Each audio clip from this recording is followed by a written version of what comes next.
নমস্কার আমার বাঙালি ট্রেডার বন্ধুরা, নিফটি ফর বেঙ্গলিস চ্যানেলে আপনাদের সবাইকে স্বাগত। আমরা সচরাচর নিফটি অপশান বায়ার্সদের নিয়ে অনেক কথাবার্তা বলি এবং মার্কেট যখন রান করে তারপরে মার্কেটের লেভেল বলে দিই। তো পয়সা যারা স্মল ইনভেস্টারদের পরে যাতে করে তারা পয়সা তৈরি করতে পারে তার জন্য আমরা দিনের পর দিন কিছু কিছু জায়গা লেভেল এগুলো সব বলে যাই।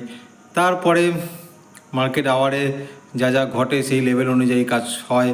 সেটা তো মোটামুটি যদি কেউ আগের ভিডিও দেখে সেটা দেখে তো সে এখান থেকে বুঝেই যাবে যে আমাদের মানে যে ধরনের প্রজেকশন থাকে যে এটা হলে এটা হবে, তো সেগুলো অনেকটাই মিলে যায়।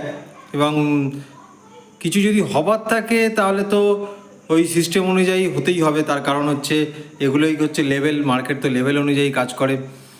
যাই হোক, আজকের আমরা যে নিফটি প্রেডিকশান নিয়ে তেমন কোনো কথাবার্তা বলবো না।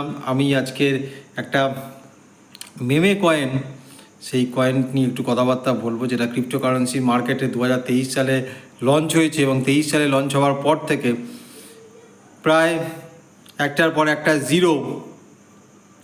একটা জিরো খেয়ে নিয়েছে। সেখানে জিরো খেয়ে নেওয়ার মানে হচ্ছে মাল্টিপ্লাই হয়ে যায় এবং তার পাম্পিং রেট প্রচুর হাই।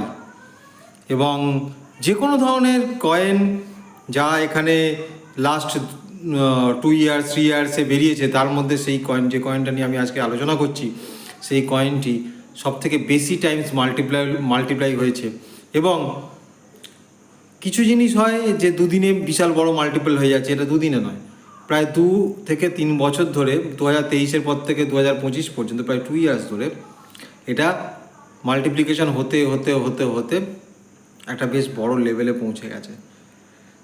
তারপর সেই জায়গা থেকে কিছুটা নিচের দিকে চলেও এসেছে। প্রায় নিয়ারলি 3টে জিরো কিল করার পরে সে একটা বেশ বড় মাপের জায়গাতে চলে গেছিল সামনে। গত ওই অগাস্ট সেপ্টেম্বরে থেকে যে পাম্পিংটা শুরু হয়েছিল, লাস্ট পাম্পিংয়ের কথা বলছি, অগাস্ট সেপ্টেম্বর 2024 সালেতে শুরু হয়েছিল এবং সেটা জানুয়ারি নাগাদ, 2025 জানুয়ারি নাগাদ একটা বেশ বড় মাপের হাইট নিয়েছিল। তারপর সাডেনলি ইউএস মার্কেটে বেশ কিছু ফল হয়ে যাওয়ার পরে বিটকয়েন যখন $1,00,000 ঠিক তলায় রান করছে, তখন কয়েনটি অনেকটাই ডাম্প হয়ে গেছে।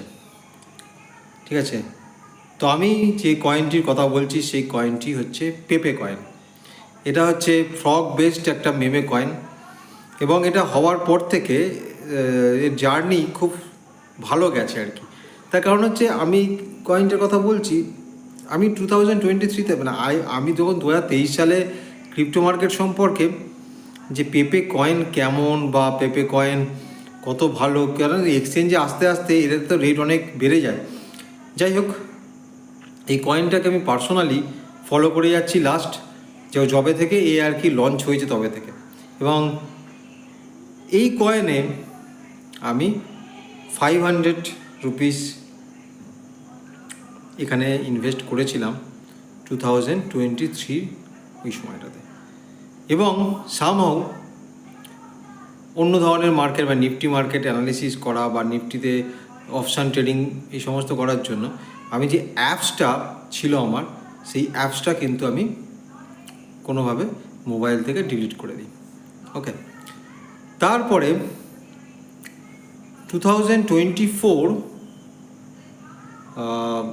জুলাই আগস্ট নাগাদ আমার এই 500-এর আউটকামস নিয়ারলি 37,000-এ কনভার্ট হয়েছিল। যাই হোক, কত আউটকামস এসেছে তার হিসাব, তার ক্যালকুলেশন করবার ব্যাপার নেই, কিন্তু যখন আমি ট্রেডটা আমি প্রায় ভুলেই গেছিলাম যে আমি এখানে 500 ইনভেস্ট করেছিলাম। এবং তারপর এখান থেকে সরে আসার পরে কোনো সময় আবার কয়েন নিয়ে ইন্টারেস্ট যখন এসেছিল, তখন পেপেতে না, আমি আমার যে অ্যাপসের মাধ্যমে আমি কাজটা করি সেটাকে ইনস্টল করেছিলাম, তো সেখানে আমি ওইখানে 37,000 পেয়েছিলাম। তো তো 537,000-এ কনভার্ট হয়েছিল এবং যে কয়েনটা এটা করে দেখিয়েছিল তার নাম হচ্ছে পেপে কয়েন। যাই হোক, এখন আমাদের যে স্মল ইনভেস্টর, আমরা যে ট্রেডার, আমরা যখনই এইরকম কিছু পাই এবং সেটা সাথে সাথে বিক্রি করে দিয়ে বেরিয়ে আসার চেষ্টা করি। আমিও তাই করেছি। তার কারণ হচ্ছে মনে হয়েছে যেন যে আর যদি না বাড়ে, ওকে, বাট একটা বাট আছে এখানে। আমি যে লেভেলে বিক্রি করেছিলাম সেই লেভেলটা ছিল 0.00065 রুপিস, 0.00065 রুপিস। বাট এই পেপে কয়েন আমি যে সময় বিক্রি করার পর থেকে, মানে জাস্ট 2024 জুলাই অগাস্টের পর থেকে এ গিয়েছিল হচ্ছে প্রায় এই জানুয়ারি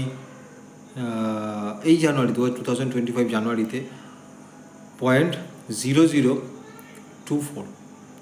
মানে যদি সাপোজ আমি বিক্রি না করতাম এই পয়েন্টে এসে, তাহলে দ্যাট 37,000 উইল বিকাম 4.5 টাইমস বেশি, 4.5 গুণ আরও বেড়ে যেত। এবং সেটা যদি বলা যায় তাহলে সেটা মোটামুটি 4.5 গুণ, আমি যদি 4 টাইমসই বলি, 4 টাইমস মানে 150 ক্রস, 1.5 লাখ তো ক্রস করে যেত।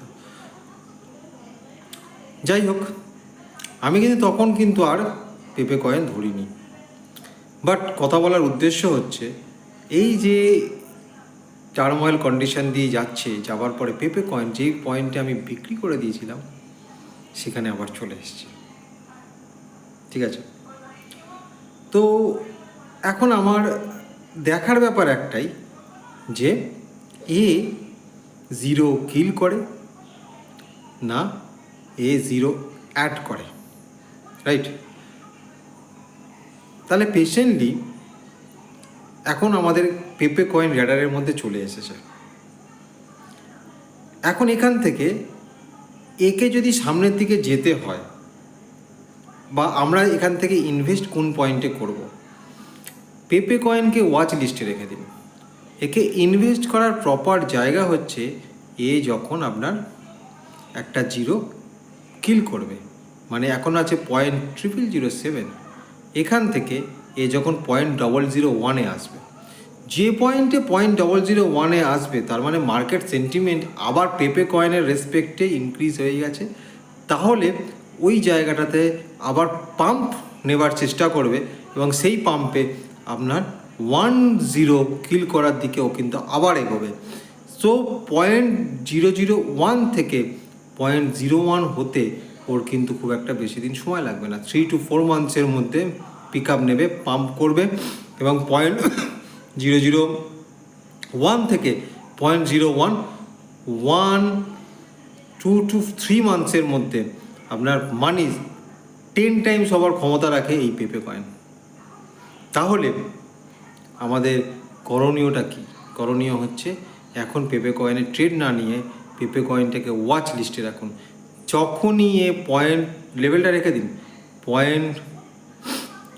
0.001 ক্রস করবে, সঙ্গে সঙ্গে আমরা পেপে কয়েনকে বাই লিস্টে নিয়ে আসব।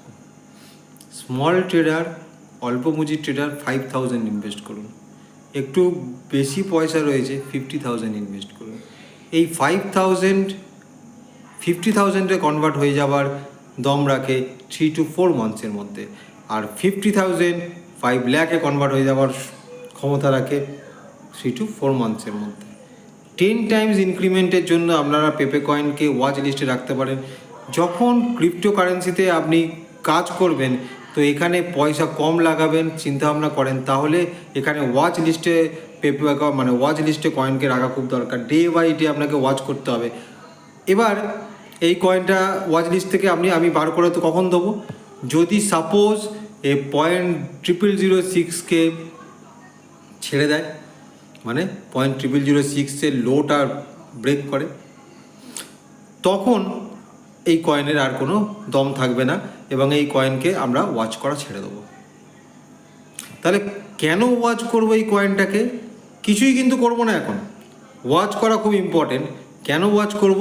তার কারণ হচ্ছে এই কয়েনের যে পোটেনশিয়াল রয়েছে সেই পোটেনশিয়ালটা আগে থেকে প্রুফড হয়ে রয়েছে যে এইখানে থেকে বাড়তে পারে এতটা, এই কারণে ওয়াচ করব। তাহলে আমাদের ওয়াচ লেভেল করতে হচ্ছে, লিখে রাখুন, নোট করে রাখুন, 0.001। 0.001 যখন এ ক্রস করবে তো আবার এখানে একটা জিরো কিল করা পর্যন্ত ওয়েট করে, কারণ ও ওখান থেকে 0.01 থেকে 0.01-এ যেতে কিন্তু আর বেশি সময় লাগবে না। এখানে দম নিচ্ছে কিনা সেটা আমাদেরকে জানা দরকার। যদি সাপোজ 0.0006-এ নেমে যায় তাহলে এই কয়েনকে আমরা ওয়াচ লিস্ট থেকে বার করে দেবো। বুঝতে পারলেন আমার বাঙালি ট্রেডার বন্ধুরা? যাই হোক, ভিডিওটি কেমন হচ্ছে, যদি আরও কিছু জানার ইচ্ছা থাকে সেই রিলেটেড আমরা কমেন্ট করুন, সাবস্ক্রাইব করুন এবং অবশ্যই পেপে কয়েনকে ওয়াচ করুন।